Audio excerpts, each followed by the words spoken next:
नमस्कार दोस्तों, स्वागत है आपका एक बार फिर से मेरे यूट्यूब चैनल पर। दोस्तों, आज के इस वीडियो में हम हिंदी साहित्य का एक महत्वपूर्ण टॉपिक पढ़ रहे हैं, जिसमें हम रचना एवं रचनाकार के बारे में डिटेल में जानने की कोशिश करेंगे। रचना एवं इनके रचनाकार। दोस्तों, यह हिंदी साहित्य का एक बहुत महत्वपूर्ण टॉपिक है और इससे अक्सर एग्जाम में प्रश्न पूछे जाते हैं। और आज के इस वीडियो में दोस्तों यूपी ट्रिपल एस सी के द्वारा जो भी एग्जाम हुए हैं, उसमें जो क्वेश्चन पूछे गए हैं हम उनको देखेंगे, ताकि हमको पता चले कि आने वाले एग्जाम में इससे किस टाइप के क्वेश्चन हमको मिल सकते हैं। तो चलिए दोस्तों, शुरू करते हैं हमारा पहला प्रश्न आज का। हमारा आज का पहला प्रश्न है, निम्नलिखित में से कौन सी प्रेमचंद की कृति नहीं है? तो दोस्तों, कर्मभूमि अगर मैं बात करूं तो ये प्रेमचंद की रचना है। मानसरोवर भी प्रेमचंद की है और शतरंज के खिलाड़ी भी प्रेमचंद की रचना है। मैला आंचल दोस्तों ये है फणीश्वर नाथ रेणु के एक उपन्यास है। ठीक है, ये भी आपको याद रखना है किसका है, फणीश्वर नाथ रेणु। ठीक है, ये इनका उपन्यास है। तो इसका सही उत्तर हो जाएगा ऑप्शन डी। ठीक, चलिए अगला प्रश्न देखते हैं। निम्नलिखित में से कौन सी पुस्तक प्रेमचंद्र द्वारा लिखित नहीं है? तो दोस्तों इसमें से जो जय पराजय है, यह प्रेमचंद के द्वारा नहीं लिखी गई है। बाकी कायाकल्प प्रेमचंद की है, रंगभूमि प्रेमचंद की है, प्रेमाश्रम प्रेमचंद्र की है। ठीक है, जय पराजय की दोस्तों अगर मैं बात करूं तो यह उपेंद्र नाथ अश्क की पुस्तक है। ठीक है, नाटक है इनका, उपेंद्र नाथ अश्क, यह इनका एक नाटक है। ठीक, सही उत्तर हो जाएगा ऑप्शन बी। अगला प्रश्न देखते हैं, निम्नलिखित में से कौन सी रचना तुलसीदास की नहीं है? तो दोस्तों नहीं है पूछा है तुलसीदास की, तो अगर मैं बात करूं इसका सही उत्तर हो जाएगा भक्तमाल, ऑप्शन डी। यह तुलसीदास की नहीं है। रामचरितमानस भी तुलसीदास जी की है, श्री कृष्ण गीतावली भी इनकी है और गीतावली भी इन्हीं की है। भक्तमाल दोस्तों यह नाभादास की रचना है। ठीक है, यह नाभादास की रचना है। चलिए अगला देखते हैं दोस्तों, हिंदी का प्रथम समाचार पत्र कौन सा था? तो दोस्तों हिंदी का प्रथम समाचार पत्र था उद्दंत मार्तंड। ठीक है, इसका सही उत्तर हो जाएगा ऑप्शन बी। चलिए अगला प्रश्न देखते हैं दोस्तों, भोर का तारा एकांकी के लेखक कौन है? तो दोस्तों भोर का तारा के लेखक जो हैं वो हैं आपके जगदीश चंद्र माथुर। इसका सही उत्तर हो जाएगा ऑप्शन बी। ठीक है, इसके अलावा इनकी और रचनाएं भी हैं, जैसे पहला राजा, मेरे सपने, ये भी जगदीश चंद्र माथुर की रचनाएं हैं। ठीक, चलिए अगला प्रश्न देखते हैं दोस्तों। इसमें हमको रचनाकार और रचना का कौन सा युग्म सुमेलित नहीं है वो बताना है। ठीक है, तो इसमें देखते हैं दोस्तों, तुलसीदास रामचरितमानस सही है, कुतुबन मृगावती ये भी इन्हीं की है रचना, मलिक मोहम्मद जायसी की पद्मावत ये भी सही है, मंझन दोस्तों चित्रावली दे रहा है, ये गलत हो जाएगा ऑप्शन। ठीक है, हाँ ऑप्शन के हिसाब से हमारा सही उत्तर हो जाएगा ऑप्शन डी। ठीक है, और इसमें जो मंझन पूछा है दोस्तों, मंझन जो रचना है ये है सॉरी मंजन, ये लेखक का नाम है, इनकी रचना का नाम है मधुमालती। क्या नाम है दोस्तों? मधुमालती, मंझन की रचना का नाम है। ठीक है, चित्रावली इनकी नहीं है। चित्रावली के जो रचनाकार हैं वो शेख उस्मान है। ठीक, कौन है दोस्तों? शेख उस्मान। ये किसके हैं? ये चित्रावली के हैं। अगला प्रश्न देखते हैं, कछुआ धर्म और मुआरेसी मोही कुठाओं किसकी रचना है? दोस्तों यह रचना किसकी है आपको बताना है, और यह रचना है चंद्रधर शर्मा गुलेरी की। इसका सही उत्तर हो जाएगा ऑप्शन बी। ठीक, चलिए अगला प्रश्न देखते हैं, निम्नलिखित में से कौन सी रचना नागार्जुन की नहीं है? तो दोस्तों नागार्जुन की इसमें से एक रचना है रतिनाथ की चाची, ये भी इन्हीं की है नागार्जुन की, इमरतिया ये भी नागार्जुन की है, बाबा बटेश्वर नाथ भी नागार्जुन की है। अगर मैं बात करूं दादा कामरेड की, तो दोस्तों यह उपन्यास है यशपाल जी का। ठीक है, किसका है? यशपाल जी का यह उपन्यास है। इसका सही उत्तर हो जाएगा ऑप्शन डी, दादा कामरेड। चलिए अगला प्रश्न देखते हैं दोस्तों। अगला प्रश्न है, हिंदी साहित्य की भूमिका के लेखक कौन है? तो दोस्तों इसके लेखक है हजारी प्रसाद द्विवेदी। इसका सही आंसर ऑप्शन सी हो जाएगा। ठीक है, रामचंद्र शुक्ल की जो रचना है इसका नाम है दोस्तों हिंदी साहित्य का इतिहास। ठीक है, डॉक्टर रामकुमार वर्मा की है हिंदी साहित्य का आलोचनात्मक इतिहास। रामविलास शर्मा की है प्रेमचंद्र और उनका युग। ठीक है, भाषा साहित्य और संस्कृति, ये भी इन्हीं की रचना है। चलिए अगला प्रश्न देखते हैं। पृथ्वीराज रासो हिंदी साहित्य के किस काल में लिखा गया? तो दोस्तों यह लिखा गया था आपके आदिकाल में। ठीक है, और लेखक कौन थे? चंद बरदाई, ये भी आपको याद रखना है। ठीक है, अगला प्रश्न देखते हैं। निर्मला उपन्यास के लेखक कौन है? तो दोस्तों निर्मला उपन्यास के लेखक हैं प्रेमचंद।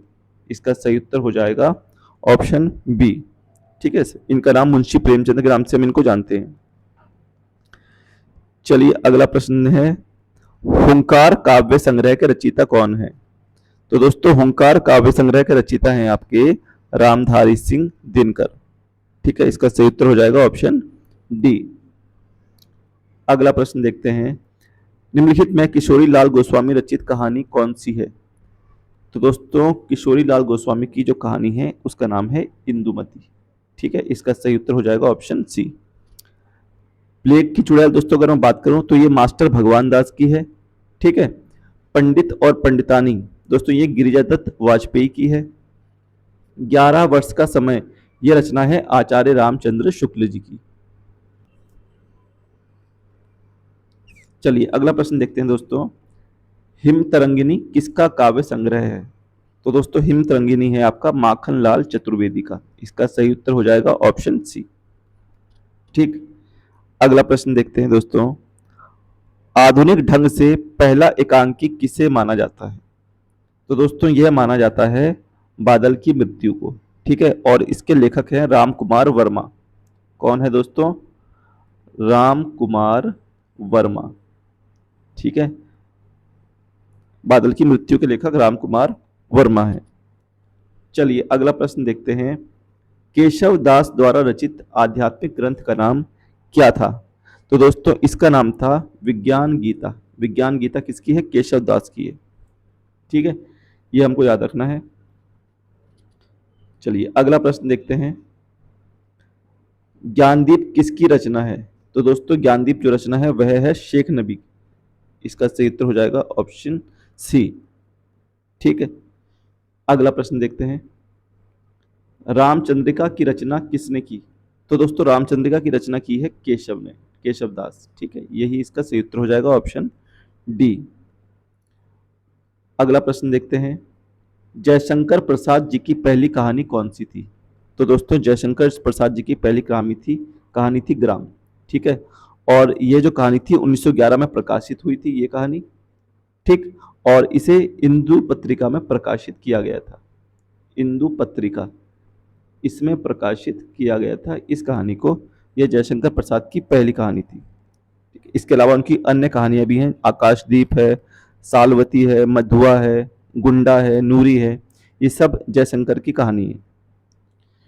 ठीक है, और इनकी दोस्तों जो आखिरी कहानी है वो सालवती को माना जाता है। ठीक है, आखिरी कौन सी है? सालवती, प्रथम ग्राम। चलिए अगला प्रश्न देखते हैं, सीता वनवास से संबंधित एक काव्य रचना कौन सी थी? तो दोस्तों सीता वनवास से संबंधित है प्रवाद पर्व। इसका सही उत्तर हो जाएगा ऑप्शन डी। अगला प्रश्न है, हिंदी का प्रथम समाचार पत्र 1826 ईस्वी में कहां से प्रकाशित हुआ था? ठीक है दोस्तों, तो इसका सही उत्तर हो जाएगा ऑप्शन सी, कलकत्ता से। ठीक है दोस्तों, और इसका नाम क्या था? अभी हमने पीछे प्रश्न में पढ़ा था, उद्दंत मार्तंड। ठीक है, क्या नाम था इसका? उद्दंत मार्तंड। और इसके जो संपादक थे वो कौन थे? पंडित जुगल किशोर। ये भी आपको याद रखना है, पंडित जुगल किशोर। ठीक, चलिए अगला प्रश्न देखते हैं, गोदान का लेखक कौन है? दोस्तों बहुत महत्वपूर्ण प्रश्न है, अक्सर एग्जाम में पूछ लेता है। ठीक है, इसके लेखक हैं मुंशी प्रेमचंद। इसका ऑप्शन सही हो जाएगा ए।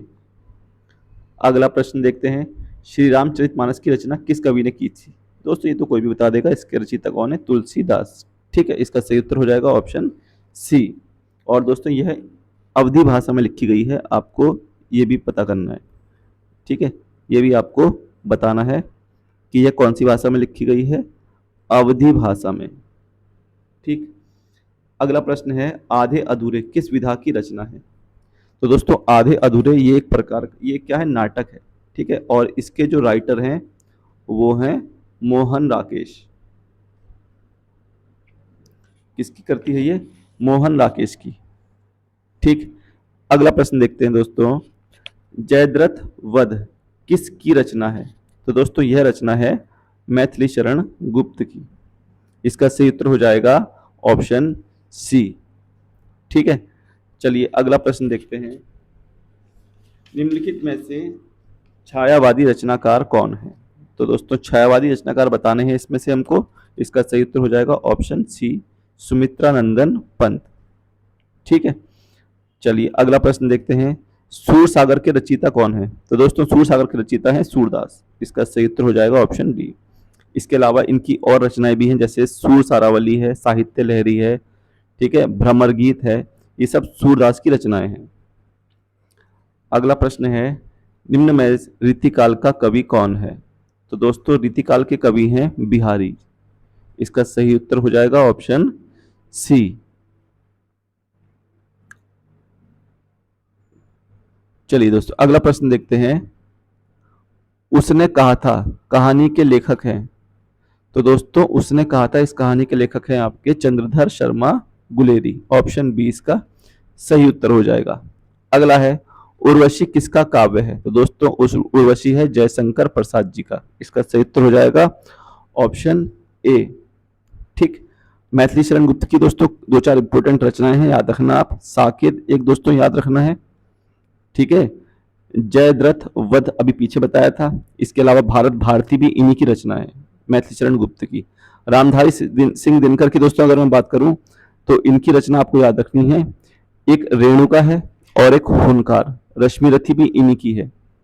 इसके अलावा दोस्तों उर्वशी एक जयशंकर प्रसाद की भी है। ठीक है, और उर्वशी रामधारी सिंह दिनकर जी की भी है, ये भी आपको याद रखना है। महादेवी वर्मा दोस्तों इनकी नीरजा है, दीपशिखा है यामा। ठीक है, ये इनकी महादेवी वर्मा की इंपोर्टेंट रचनाएं हैं, ये भी आपको याद रखना है। अगला प्रश्न देखते हैं, हिंदी साहित्य के इतिहास में प्रसिद्ध कबीरदास, सूरदास, महावीर प्रसाद द्विवेदी, प्रेमचंद, हरिवंश राय बच्चन आदि किस प्रदेश से हैं? तो दोस्तों ये सब के सब यूपी से संबंधित हैं, उत्तर प्रदेश से। इसका सही उत्तर हो जाएगा ऑप्शन सी। अगला प्रश्न है, कबीरदास, तुलसीदास, सूरदास आदि कौन से काल के संत कवि हैं? तो दोस्तों ये सारे के सारे भक्ति काल के कवि हैं। ठीक है, इसका सही उत्तर ऑप्शन बी हो जाएगा।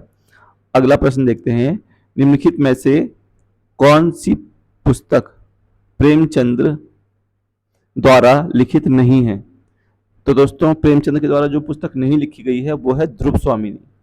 ठीक है, इसका सही उत्तर हो जाएगा ऑप्शन डी, ध्रुव स्वामिनी। ध्रुव स्वामिनी दोस्तों जयशंकर प्रसाद की है, ये आपको याद रखना है। किसकी है? जयशंकर प्रसाद की। ठीक है, चलिए अगला प्रश्न देखते हैं, निम्नलिखित में से कौन अष्टछाप का कवि है? कौन अष्टछाप का कवि है? तो दोस्तों अष्टछाप के कवि हैं सूरदास। ठीक है, इसके सही उत्तर हो जाएगा ऑप्शन बी।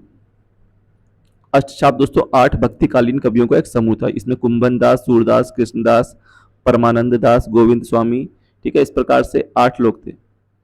चलिए अगला प्रश्न देखते हैं, निम्नलिखित में से किसको साहित्य अकादमी पुरस्कार मिला है? ठीक है, तो दोस्तों साहित्य अकादमी पुरस्कार इनमें से नामवर सिंह को मिला है। इसका सही उत्तर हो जाएगा ऑप्शन ए। ठीक है, अगला प्रश्न देखते हैं, ज्ञानपीठ पुरस्कार किस भाषा से संबंधित है? तो दोस्तों जो ज्ञानपीठ पुरस्कार होता है वह संविधान की 8वीं अनुसूची की सभी भाषाओं में दिया जाता है। ठीक है, वर्तमान में भारतीय संविधान की 8वीं अनुसूची में 22 भाषाएं हैं। ठीक है, और दोस्तों जो ज्ञानपीठ पुरस्कार है इसकी शुरुआत 1965 से हुई थी। ठीक है, चलिए अगला प्रश्न देखते हैं, जूही की कली कविता के कवि कौन है? तो जो दोस्तों जूही की कली जो है वो किसकी? निराला जी की है। ठीक है, इसका सही उत्तर हो जाएगा ऑप्शन ए, सूर्यकांत त्रिपाठी निराला इनका पूरा नाम है। इनकी और भी रचनाएं हैं, जैसे गीतिका है, कुकुरमुत्ता है, अनामिका है, अप्सरा है, प्रभावती है। ठीक, चलिए अगला प्रश्न देखते हैं, कबीर की भक्ति का स्वरूप क्या है?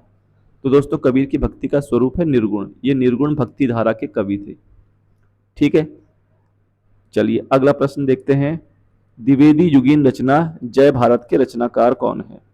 तो दोस्तों जय भारत के रचनाकार हैं आपके मैथिली शरण गुप्त। इसका सही उत्तर हो जाएगा ऑप्शन ए। अगला प्रश्न देखते हैं। कबीर ने समाज सुधार के अंतर्गत किसका उपदेश नहीं दिया? तो दोस्तों कबीर ने जो था वो स्त्री पुरुष की समानता पर कोई उपदेश नहीं दिया था। ठीक है, मूर्ति पूजा का विरोध किया, ये सही है। जाति प्रथा का खंडन किया, ये भी सही है। हिंदू मुस्लिम पाखंड का खंडन किया, ये भी बिल्कुल सही है।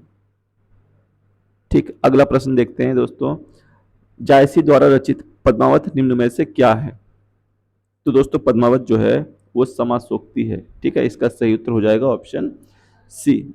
हाँ आ रहा हूं। ठीक है, चलिए अगला देखते हैं। महादेवी वर्मा को किस पुस्तक पर ज्ञानपीठ पुरस्कार मिला था? तो महादेवी वर्मा को दोस्तों यामा के लिए ज्ञानपीठ पुरस्कार मिला है। इसका सही उत्तर हो जाएगा ऑप्शन डी। अगला है साकेत महाकाव्य के रचयिता हैं। तो दोस्तों साकेत के मैंने अभी शायद आपको बताया था पीछे, इसके रचयिता हैं मैथिली शरण गुप्त। ठीक है, ऑप्शन सी इसका सही उत्तर हो जाएगा। कामायनी महाकाव्य के रचनाकार का नाम है। दोस्तों कामायनी किसकी है? जयशंकर प्रसाद जी की है। ये मैंने अभी आपको बताया था, बहुत इंपॉर्टेंट है, अक्सर एग्जाम में ये पूछी जाती है। कवि मलिक मोहम्मद जायसी द्वारा रचित पद्मावत की भाषा है। तो दोस्तों पद्मावत की जो भाषा थी वो थी अवधी। ठीक है, और रचनाकार कौन थे दोस्तों? मलिक मोहम्मद जायसी। अगला है रत्नावली दोहा संग्रह किसके द्वारा रचा गया है? तो दोस्तों यह रचा गया है रत्नावली के द्वारा। इसके सही उत्तर ऑप्शन ए हो जाएगा। ठेठ हिंदी का ठाठ किसकी रचना है? तो दोस्तों यह रचना है अयोध्या सिंह उपाध्याय हरि औध की। ठीक, अगला प्रश्न है। एक दिन बैठे बैठे यह बात अपने ध्यान में चढ़ी कि कोई कहानी ऐसी कही है कि जिसमें हिंदवी छुट और किसी बोली का पुट ना मिले। पंक्ति किस लेखक की है? तो दोस्तों यह जो पंक्ति है यह मुंशी इंशा अल्लाह खां की पंक्तियां हैं। ठीक है, अगला प्रश्न देखते हैं। निम्न में से कौन जीवनी है? अतीत के चलचित्र, चिंतामणि, आवारा मसीहा, नीड़ का निर्माण फिर। तो दोस्तों इसका सही उत्तर हो जाएगा आवारा मसीहा। ठीक है, ये जीवनी है। ठीक है, ये शरद चंद्र चट्टोपाध्याय की दोस्तों जीवनी है। ठीक है, अगला है सूरदास के गुरु कौन थे? तो दोस्तों सूरदास जी के गुरु का नाम था वल्लभाचार्य। इसका सही उत्तर हो जाएगा ऑप्शन सी। दोस्तों ये थे आज के 50 महत्वपूर्ण क्वेश्चन। ठीक है, हिंदी साहित्य के। आई होप आपको पसंद आए होंगे। मिलेंगे नेक्स्ट वीडियो में, तब तक के लिए धन्यवाद।